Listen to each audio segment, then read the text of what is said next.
Hey, what's up, guys? Continuing with this, Genesis Climber Mospeada is the original name of Robotech: The New Generation. Obviously, in the Japanese version, the original, it's a bit different in terms of it's just in the middle of the 20th century, Earth is invaded by these mysterious aliens called the Inbit.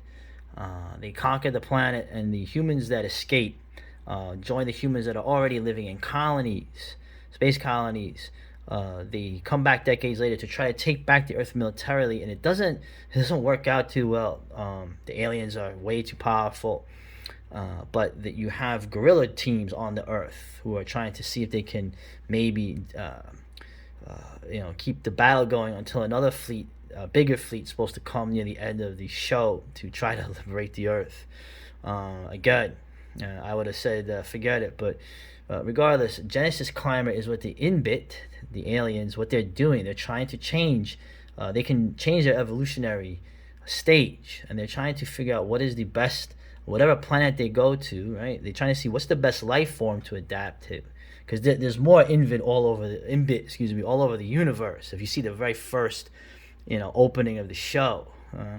There's only one strand out of like eight that comes to Earth. That's just one strain of the Inbit, showing you the Lovecraftian dimension of these aliens. And the Mospeada, it's actually an acronym for Military Operations Soldier Protection Emergency Aviation Dive Armor. Yes, I had to write that down. And it's also a play on the Japanese pronunciation of Motaspida, right?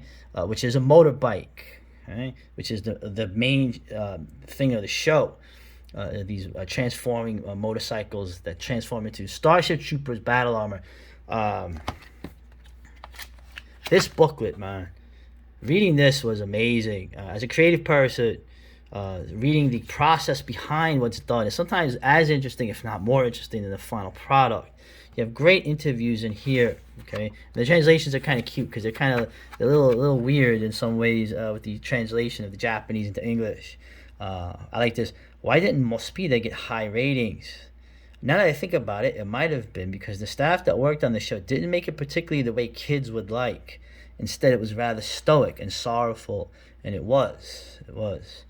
You find out interesting things in here. Of course, Shinji Aramaki and Hideki Kakanuma talk about designing the technology and the concepts of it.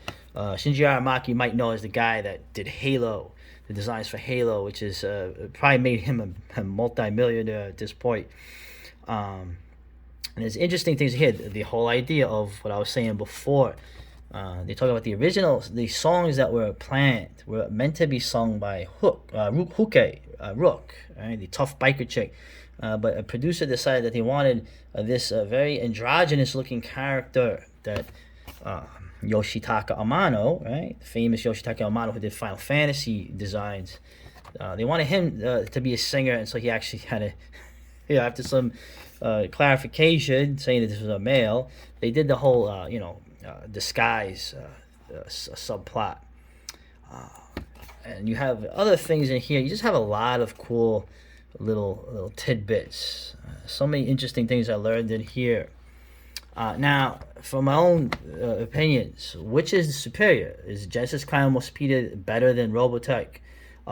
They have advantages and disadvantages over each other. Okay, in terms of the actual story, the Mospeada thing is interesting in and of itself as a one-off, right?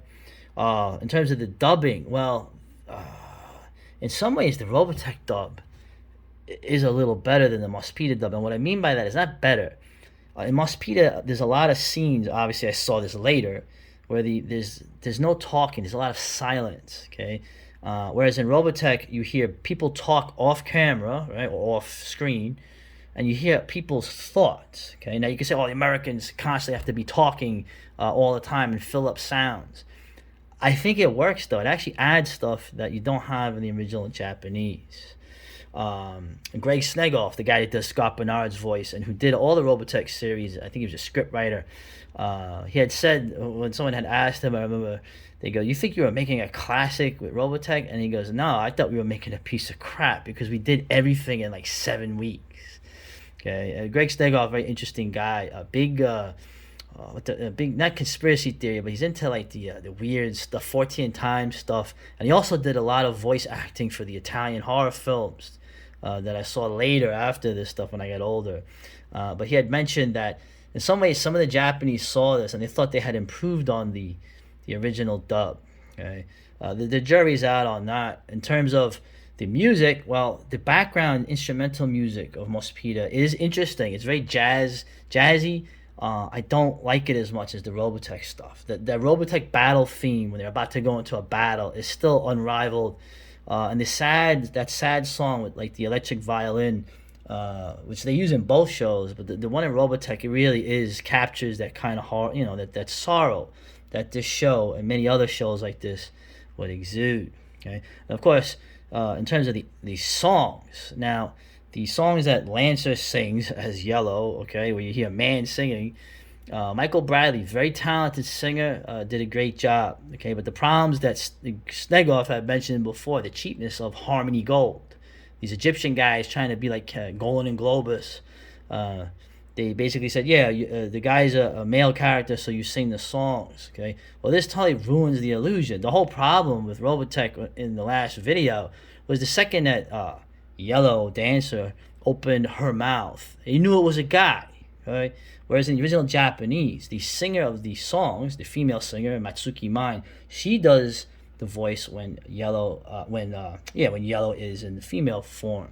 Okay, which makes the impact of the episode more. Okay, and like I said, the Mospeada songs, the sung songs by Matsuki Mine are really, really good. I like them a lot. You can find them on YouTube. I'll probably go over a few. So those are some of the differences in between them. I really think that it's interesting to see the Japanese and the American dubs that were done and the adaptions. Like I said, there wasn't a ton to change in this. So anyway, I'll go over some scenes that I thought were interesting that were very different in Robotech, and maybe cover a few other little things. All right.